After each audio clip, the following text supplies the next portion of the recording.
बाबा, होईन मी डॉक्टर. ही असली स्वप्न बघणार पण आपल्या जातीत कोण नाही.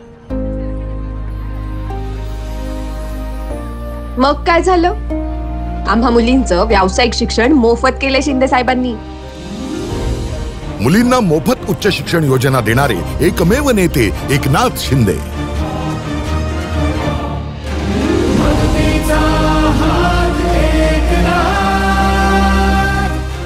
केलंय काम भारी, आता पुढची तयारी. विकासाचं निशाण, लाडकं धनुष्यबाण.